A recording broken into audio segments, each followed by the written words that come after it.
अस्सलाम वालेकुम फ्रेंड्स। तो एक और बार मैं आप सबको ट्रेडिंग स्कूल के यूट्यूब चैनल के ऊपर वेलकम करता हूं।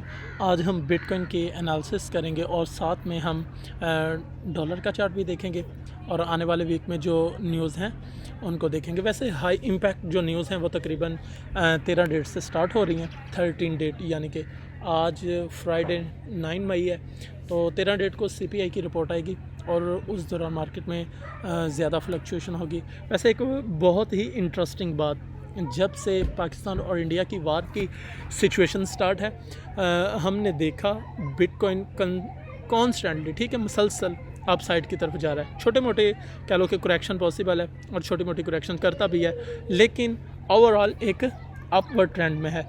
और हमने पीछे रिसेंटली बात भी की थी कि जब भी मार्केट स्ट्रक्चर की हम बात करते हैं या जब आप मार्केट का स्ट्रक्चर एनालाइज करना चाह रहे हो, तो उस वक्त सबसे पहला पॉइंट यही होता है कि आपने देखना है कि मार्केट में का ट्रेंड कौन सा चल रहा है। मार्केट के स्ट्रक्चर की सबसे इम्पोर्टेंट और पहली जो बात है जिसके ऊपर आपकी ग्रिप होनी चाहिए वो क्या है कि आपने फर्स्ट जब भी चार्ट ओपन करना है तो आपने देखना है कि मार्केट में ट्रेंड कौन सा चल रहा है। 3 तरह के ट्रेंड होते हैं, अपवर्ड ट्रेंड, डाउनवर्ड ट्रेंड और इसके बाद कंसोलिडेशन फेज़। पीछे हमने देखे थे 2 मरतबा मार्केट जब चौपी चल रही थी, मार्केट अपने कंसोलिडेशन फेज़ में थी, तो उस दौरान हमने कहा था कि जब भी मार्केट कंसोलिडेशन फेज़ में जाती तो ज़ाहिर बात है लिक्विडिटी को जनरेट कर रही होती है, बहुत साइड, अप साइड भी एंड डाउन साइड भी। तो हर तेज़ी के बाद एक मंदी का सेशन होता है और मंदी के बाद तेज़ी। तो पता चला जब भी कंसोलिडेशन फेज़ आता है इसके बाद तेज़ी होती है, लेकिन जब एक तेज़ी आती है तो ऑब्वियसली उसके बाद हमें कंसोलिडेशन फेज़ जो है वो देखने को मिलता है। सेम एज इट मार्केट में एक अपवर्ड ट्रेंड है और मार्केट इस जोन में आके तकरीबन 1,02,000 की रेंज से लेकर 1,04,000 की रेंज में कंसोलिडेट कर रही है। अब कंसोलिडेट करने के बाद जिस तरफ इसका ब्रेकआउट होगा, let's suppose down side breakout देती है, वेल एंड गुड, लेकिन हम इंतज़ार करेंगे कि मार्केट अगेन इसी लेवल को टेस्ट करे फिर हम डाउन साइड की तरफ जाएं। लेकिन एक और मज़े की बात, अगर आप इस चीज़ को देखो तो यहाँ आपको एक ऑर्डर ब्लॉक टाइप चीज़ नज़र आ रही है, ठीक है, यहाँ पर हमें लिक्विडिटी भी नज़र आ रही है। अगर ऐसा होता है मार्केट इस लिक्विडिटी को उठाने के बाद अगेन अपसाइड की तरफ मूव करती है, लेकिन अपसाइड जाते हुए ये इसी लेवल से टेस्ट करे, मिसाल के तौर पर डाउन साइड ब्रेकआउट किया, इस माल को उठाया और उठाने के बाद मार्केट क्या करती है, ये जो मैंने डॉटेड लाइन्स लगाई हैं, मार्केट इनको टेस्ट करे, टेस्ट करने के बाद अगर डाउन साइड आती है तो फिर हमारे पास नेक्स्ट एरिया जो होगा वो 98,000 और उसके बाद 92,000 एंड 88,000 का एरिया मोस्ट इंपॉर्टेंट है। लेकिन इन केस ज़रूरी नहीं कि अगेन यहाँ ये बुलिश सिनेरियो बने, अब बैरिश भी बन सकता है। अब जिस तरह ये वाला एरिया जहाँ पर मार्केट ने कंसोलिडेट किया, मार्केट इसको एज ए सप्लाई के जोन के तौर पर अब ले ले, फर्स्ट उसने डिमांड के तौर पर लिया, ठीक है, और मार्केट में हमें मूव अप साइड दिखा। लेकिन अब इसका सेकंड सिनेरियो वो कौन सा है? सेकंड सिनेरियो में हम देखेंगे कि जब मार्केट अपनी रेजिस्टेंस को ब्रेक करे और रेजिस्टेंस को ब्रेक करने के बाद उसके अप साइड लेवल के ऊपर कंसोलिडेट करना स्टार्ट कर दे। जिस तरह ये एक लेवल ब्रेक होता है और लेवल ब्रेक होने के बाद अगेन इसी लेवल को टेस्ट करे, यानी कि जो रेजिस्टेंस के तौर पर काम कर रहा था अब वो एरिया एज ए सपोर्ट के ऊपर काम कर रहा होगा।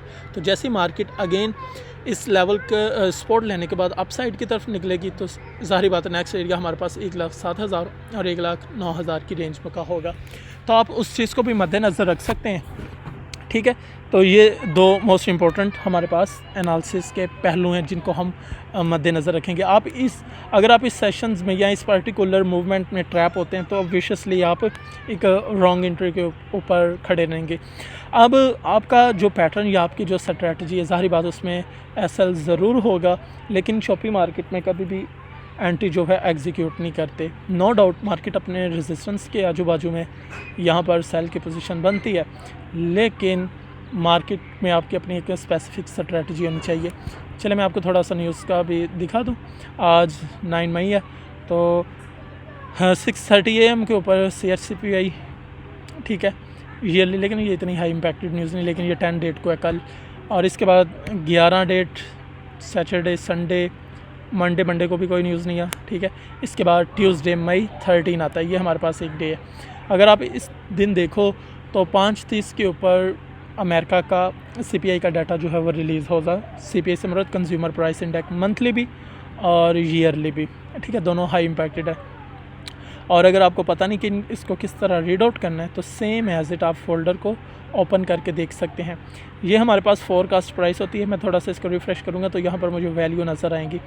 लेट्स पर मैं करके भी दिखा देता हूँ ताकि आपको कोई कन्फ्यूजन ना हो। नेक्स्ट, तो CPI का डाटा अगर एक्चुअल प्राइस फोरकास्ट प्राइस से कम आती है, it's mean well and good for crypto currency, लेकिन वो डॉलर के लिए नेगेटिव माना जाएगा। अगर एक्चुअल जो डाटा है वो फोरकास्ट की निस्बत ज़्यादा आ जाता है, यानी कि फोरकास्ट से उसकी प्राइस जो है वो ज़्यादा आ जाती, तो फिर वो इन्वर्स आपने कर लेना, वो फिर वो नेगेटिव होगा। अच्छा, एक और चीज़ आपने ये देखें, अब फोरकास्ट प्राइस में ये वैल्यू हमें नज़र आना शुरू हो चुकी हैं। इन वैल्यू से यहाँ पर एक्चुअल ये वाला डाटा, यानी कि ये जो अभी आपको स्पेस नज़र आ रही है यहाँ पर डाटा शो होगा, यहाँ पर वैल्यू कम आनी चाहिए फोरकास्ट की निस्बत, तो ये क्रिप्टो के लिए अच्छा और डॉलर के लिए बुरा माना जाएगा। वैसे भी आप एक आसानी के लिए मैं आपको बता दूँ, अगर यहाँ पर ग्रीन कह लो कि परसेंटेज शो हो रही होगी तो इट्स मीन आपने समझ जाना कि बिटकॉइन के लिए अच्छा है और डॉलर के लिए बुरा है। लेकिन अगर यहाँ पर रेड वैल्यू शो हो रही होगी तो इट्स मीन कि क्रिप्टो के लिए, BTC के लिए वर्स है, बुरा है, और डॉलर के लिए वो अच्छा होगा। तो ये आपने करना है। बाकी सारा का सारा डाटा सेम एज इट चलता है, लेकिन जो US अनएम्प्लॉयमेंट क्लेम्स होते हैं ना, उसका एक्चुअल ग्रेटर देन होना चाहिए फोरकास्ट से, तो फिर वो अच्छा माना जाएगा क्रिप्टो इंडस्ट्रीज़ के लिए। बाकी इसके बाद इकोनॉमिकल जो वॉर चल रही हैं, बहुत अजब की बात है कि मार्केट उसको उलट बिहेव कर रही है, जबकि अदर कंट्रीज़ की जब वॉर होती है तो BTC वर्सली क्रैश करता है।